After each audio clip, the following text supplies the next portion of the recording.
বরাবরের মতো আজকে আবার নতুন একটি ভূতের গল্প নিয়ে আসছি। আমি আছি আপনাদের সঙ্গে বদরুল আলম, ভূতের গল্প নিয়ে আড্ডা দেওয়ার জন্য। আজকে যে ভাই গল্পটি পাঠিয়েছে তিনি ফরিদপুর থেকে লিখেছেন। নামটি প্রকাশ করার জন্য বারণ করেছেন, তাই আমি নামটি প্রকাশ করছি না। আমি আছি আপনাদের সঙ্গে সপ্তাহে 3 দিন ভূতের গল্প নিয়ে। যারা ভূতের গল্প শুনে থাকেন তারা আমাদের ইউটিউব চ্যানেলটি সাবস্ক্রাইব করবেন এবং আপনাদের বন্ধুদের ভূতের গল্প শোনার জন্য আগ্রহ বাড়াবেন। ভৌতিক গল্প নিয়ে আড্ডা হবে প্রতি সপ্তাহে 3 দিন, ঠিক রাত 10টায়। চলুন তাহলে আমরা ফরিদপুর ভাইয়ের পাঠানো গল্পটি শুনে আসি।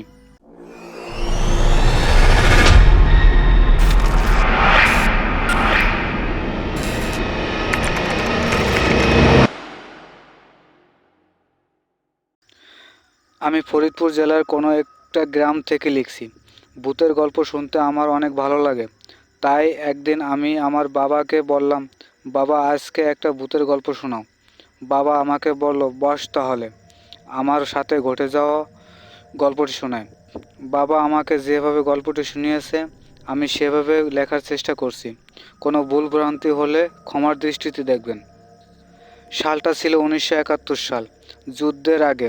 আমি যখন একজনের বাড়ি থেকে কাজ করতাম। একদিন রাতে আমরা সবাই খাওয়া দাওয়া করে গল্প করছি। তখন সময়টা ছিল আনুমানিক রাত 8টা। কিছুক্ষণ ধরে গল্প করার পর যে যার ঘরে গিয়ে বিছানা তৈরি করি। বিছানা শেষ করে আমি কেবল শুইতে যাব, তখন হঠাৎ আমার মহাজন বশির শেখ আমাকে ডেকে বলতেছে যে, সবুর মিয়া, তুই কাল আজান দেওয়ার সময় জমিতে গিয়ে জমিটা আগে চাষ দিস। আমি একটু বেলা হলে বীজ নিয়ে যাব।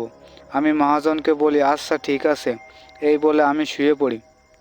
সারাদিন অনেক পরিশ্রম করছি, তাই শরীরটা অনেক ক্লান্ত হয়ে গেছে। কখন যে দু চোখের পাতা এক হয়ে গেছে আমি বুঝতে পারি নাই। কিছুক্ষণ পর আমার কেমন জানি মনে হলো কেউ আমাকে বাহির থেকে ডাকছে। ডাক শুনে আমার ঘুম ভেঙে যায়। পরে আবার ডাক শুনি। তখন স্পষ্টভাবে শুনতে পাই যে এটা আমার মহাজনের কণ্ঠ। আমাকে বলতেছে যে, সবুর মিয়া, ও সবুর মিয়া, আজান দিছে, মাঠে যাবি না?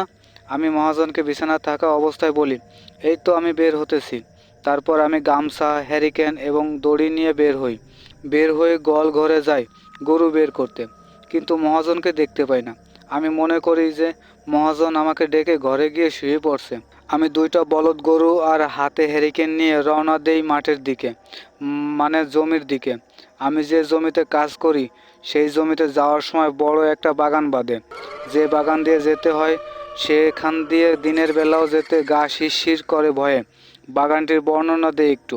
বাগানের মাঝখান দিয়ে চাপা ছোট রাস্তা গেছে। বৃষ্টি হলে সেই রাস্তা দিয়ে হাঁটা যায় না, কাদায় ভরা থাকে রাস্তাটি। রাস্তার 2 পাশে বাঁশের ঝাড়, তার মাঝে আছে বড় বড় বেশ কয়েকটা গাব গাছ এবং 2টা তেঁতুল গাছ। তেঁতুল গাছটি অনেক ঝাপটানো, ডালপাতায় ভরা। আর তেঁতুল গাছের পাশে আছে 3টা কবর। কিছুদিন আগে তেঁতুল গাছের গোড়ায় একটি কবর দেওয়া হয়েছে, আর তার থেকে একটু সরে গেলে শেওড়া গাছ। 2টা তেঁতুল গাছ এবং শেওড়া গাছ আছে অনেক পুরনো। দিনের বেলায় সেই বাগানে গেলে মনে হয় অন্ধকার রাত নেমে গেছে। আমি ওই বাগান দিয়ে যাওয়ার সময় আমার বলদ 2টা যেতে চাচ্ছিল না। আমি বলদ 2টারে জোরে জোরে ধাক্কা দেই এবং হাতে থাকা লাঠি দিয়ে তাদের পিঠে মারতে থাকি। এরপরও তারা সামনের দিকে যেতে চায়নি। আমি জোর করে তাদের নিয়ে যাই আমার জমিতে। জমিতে যাওয়ার পর জমির আলির উপর আমার গামছা, হ্যারিকেন আর দড়ি রাখি। তারপর লাঙল নিয়ে বলদ 2টার ঘাড়ে বাঁধি। একটা বিড়ি ধরায় মুখে দিয়ে জমি চাষ করতে থাকি। জমির কিছু অংশ চাষ করার পর আমাকে কেউ একজন নাম ধরে ডাকে। বলে, ওই সবুর, তোর কাছে বিড়ি আছে নাকি? আমাকে একটা বিড়ি দে। আমি কোনো কিছু না ভেবে তাকে বলি, আমার ওখানে দেখো গামছা রাখা আছে, গামছায় পেঁচানো বিড়ি আছে, ওখান থেকে নিয়ে ধরাও। সে আবার আমাকে বলে, ওই সবুর, এদিকে আসলি না? তোরে না বললাম আমাকে একটা বিড়ি দিয়ে যা? আমি তারে আবার জোরে জোরে বলি, তুমি ওখান থেকে নিতে পারছো না? দেখছো না আমি জমি চাষ করতেছি, ভোর হতে হতে জমিটুকু চাষ শেষ করতে হবে। তারপর সে আবার আমাকে বলে, ভোর হতে অনেক দেরি আছে, আয় আমি আর তুই মিলে বিড়ি খাই আর গল্প করি, তারপর জমি চাষ দিতে পারবি। তার কথা শোনা মাত্র আমি মনে মনে ভাবতে থাকি আর বলি, কি ব্যাপার, আমি আজান দেওয়ার সময় বের হলাম, যতক্ষণ ধরে জমি চাষ দিচ্ছি এতে তো ভোর হয়ে যাওয়ার কথা, অথচ এখনও ভোর হচ্ছে না, কারণ কি? এটা ভাবতে ভাবতে আবার সে আমাকে ডাক দেয়, আরে বলে, কই তোর বিড়ি তো পাই না। এই কথা শোনার পর আমি পিছের দিকে তাকাই। পিছের দিকে তাকানোর পর আমি যা দেখলাম, জিনিসটা দেখে আমার বুকটা কাঁপতে থাকে। ভয়ে আমার হাত পা কাঁপতে থাকে। দানবের মতো লম্বা, তার উচ্চতা 10 থেকে 12 ফুট হবে, সাদা কাপড়ে মোড়ানো, মুখের থেকে মাংস যেন গলে গলে পড়ছে। আমি তার দিকে তাকাতে গেলে আমার মুখটা উপর দিক করে তাকাতে হয়। ওই অবয়বটা দেখে হঠাৎ আমার একটা কথা মনে পড়ে। গ্রামগঞ্জে এই জিনিসটা প্রচলন আছে যে যদি কখনো খারাপ কিছু সামনে পড়ে তখন হাতে বিড়ি অথবা লোহা জাতীয় অথবা গরুর লেজ ধরতে হয়। আমার বিড়ি তো শেষ হয়েছে অনেক আগেই। আমি ওই কথা মনে করার সঙ্গে সঙ্গে বলদ গরুর লেজটা শক্ত করে ধরে রাখি আর বলদ দুইটারে বাড়ির দিকে ধাওয়াই দিই। আমার বলদ দুইটা দুই পা দিয়ে ঘোড়ার মতো উলট পালট খাচ্ছিল। তারপরও আমি বলদ একটা লেজ ছাড়ছি না। এক সময় বলদ দুইটা বাড়ির দিকে দৌড় দেয় আর আমি ওই অবস্থায় বলদের লেজ শক্ত করে ধরে রাখি। আর অবয়বটা আমাকে পিছনের থেকে ডাকতে থাকে আর বলে, সবুর তুই লেজ ছাড়, তোর সাথে কথা আছে। আবার বলে, এ সবুর তুই লেজ ছাড়লি না, তোরে আমি দাঁড়াতে বললাম না। আমি সেইভাবেই লেজ ধরে রাখি। যে পথ দিয়ে জমিতে গেছি সেই পথ দিয়ে আর বলদ দুইটা আর যায় নাই। বলদ দুইটা তার ইচ্ছা মতো দৌড় দেয় বাড়ির দিকে। অন্য পথ দিয়ে আসতে হলে বেশ কয়েকজনের জায়গা জমির বেড়া ডেঙ্গে আসতে হয়। আমার বলদ দুইটা সেই বেড়া ভেঙে চুরে ছুটতে থাকে আর আমি সেইভাবেই লেজ শক্ত করে ধরে রাখি।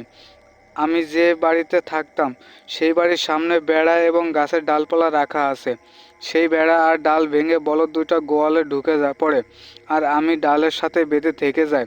আর তখন সেই অবয়ব আমাকে বলে, সুবুর তুই আজকে আমার হাত থেকে বেঁচে গেলি। আমি তার ভয়ানক কণ্ঠ শুনে আর ডালের সাথে বেঁধে যাওয়াতে অজ্ঞান হয়ে যায়। পরে আমার জ্ঞান ফিরলে নিজেকে বিছানায় দেখতে পাই। দেখি আমার মাথার কাছে দাঁড়িয়ে আছে মহাজন, খাটের এক কোণায় বসা মহাজনের স্ত্রী, এবং ঘরের ভিতর দেখি পাশের বাড়ির কিছু লোকজন। মহাজন আমাকে জিজ্ঞাসা করে, সুবুর মিয়া তুই এত তাড়াতে কই গেছিলি? আমরা ঘরের বাইরে ভাঙাচোরা শব্দ শুনে বের হয়ে দেখি তুই ডালপালার উপর অজ্ঞান হয়ে পড়ে আছিস। কি হয়েছে ঘটনা খুলে বলতো। আমি সবাইকে সম্পূর্ণ ঘটনা খুলে বলি।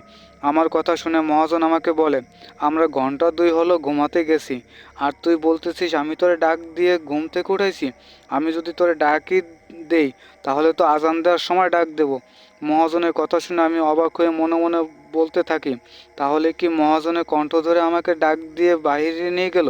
মহাজনের স্ত্রী আমাকে বলতেছে, ওরে সবুর মিয়া তোমার ভাগ্য ভালো আজকে বেঁচে ফিরলা, না হলে আজকে তোমার শেষ রাত হইতো। তার কিছুক্ষণ পর দেখি পাশের বাড়ির সলেমান চাচা একটা হুজুর নিয়ে আসে।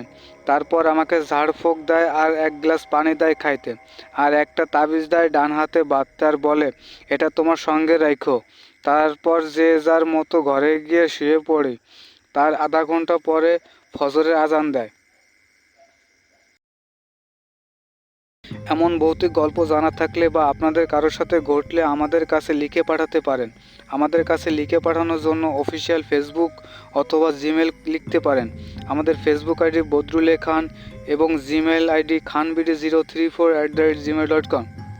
আমাদের ভূতের গল্পের সিরিজগুলো কেমন লেগেছে কমেন্ট করে জানাবেন এবং এমন ভৌতিক গল্প শুনতে আমাদের ইউটিউব চ্যানেলটি সাবস্ক্রাইব করুন। আমি আছি সপ্তাহে 3 দিন ঠিক রাত 10টায়। খুদা হাফেজ।